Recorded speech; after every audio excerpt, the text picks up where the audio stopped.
जय श्रीकृष्ण. श्रीमद भागवत दशमस्कंद. विषय मृदभक्षण लीला. भाग 17. एक दिवस श्रीकृष्णाने लोणी खाल्ल्यानंतर माती खाल्ली. त्याच्या बालगोपाल सख्यांनी यशोदामाईला जाऊन सांगितले.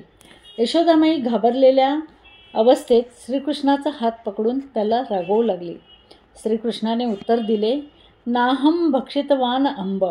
आई, मी नाही माती खाल्ली. यशोदामाई म्हणाली, तुझे सगळे मित्र सांगत आहे. इतकेच काय तर मोठा भाऊ बलरामही सांगत आहे.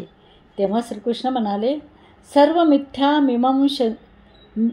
मिथ्यांभिशंसिनः. सगळेजण खोटे सांगत आहेत. यशोदामाई म्हणाली, सगळे खोटे आणि तू एकटाच खरा. भगवंत म्हणतात की तुला जर असं वाटत असेल की मी खोटे बोलत आहे तर स्वतःच बघ. यशोदामाई म्हणाली, तर मग तुझं तोंड उघडून दाखव. श्रीकृष्णाने ताबडतोब तोंड उघडले आणि यशोदामाईला त्यात आकाशादी पंचमहाभूते, दिशा, सूर्य, चंद्र, ग्रह, नक्षत्र, ज्योतिर्मंडल, पंचतन्मात्रा, अनेक जीव, त्यांची कर्मे, स्वभाव इत्यादी संपूर्ण चित्रविचित्र सृष्टीरूप संपूर्ण ब्रह्मांड दिसू लागले. तिने त्यात व्रजभूमी आणि स्वतःलाही पाहिले. हे पाहून यशोदा माता विचारमग्न झाली. तिला वाटले, हे काय स्वप्न आहे की भगवंताची माया, की माझ्या बुद्धीचा भ्रम? माझ्या बालकाची ही काही योगसिद्धी तर नाही. अशा प्रकारे ती विचार करत असतानाच तिला वाटले, हे काही ठीक नाही. कारण जेव्हा कोणी मायेविषयी विचार करू लागतो तेव्हा ती माया नाहीशी होते आणि सत्य परिस्थितीचे ज्ञान होते. आई अशा प्रकारे विचार करू लागली तर माझे स्वरूप जाणेल, आणि तसे झाले तर मला बाललीला कशा करता येतील? ती तर मग माझी पूजाच करू लागेल. म्हणून भगवंतांनी आपल्या पुत्र स्नेहमयी वैष्णवी मायेचा विस्तार केला. भगवंतांची माया दोन प्रकारची असते, स्वजनमोहिनी आणि विमुखजनमोहिनी. म्हणजेच एक आपल्या भक्तांना मोहित करणारी आणि दुसरी अभक्तांना मोहित करणारी. येथे भगवंताची इच्छा अशी आहे की मातेचे पुत्रप्रेम वाढावे, ज्यामुळे त्यांच्या लीला सुगमतेने होऊ शकेल. परंतु यशोदामाई तर भगवंतांना जाणू लागली होती. हे दृश्य दृष्टीआड व्हावे म्हणून भगवंतांनी माया वाढवली. याचा अर्थ असा होतो की डोळे उघडून मायेचा विचार केला असता ती नाहीशी होते.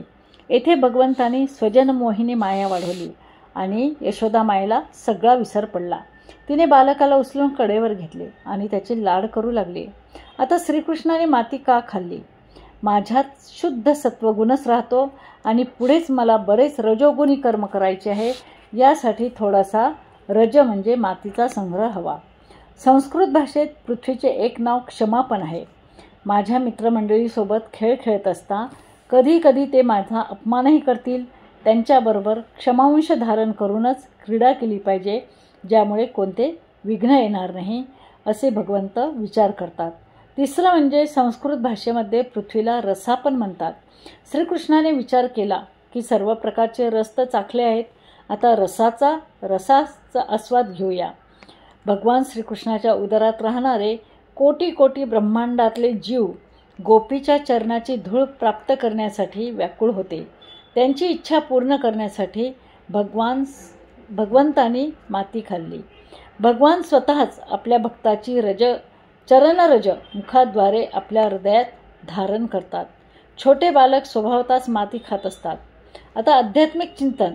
सगळे संत या लीलाचे चिंतन करतात. त्याचे प्रयोजन इतकेच की आपल्या हृदयात भक्तिभाव वाढावा.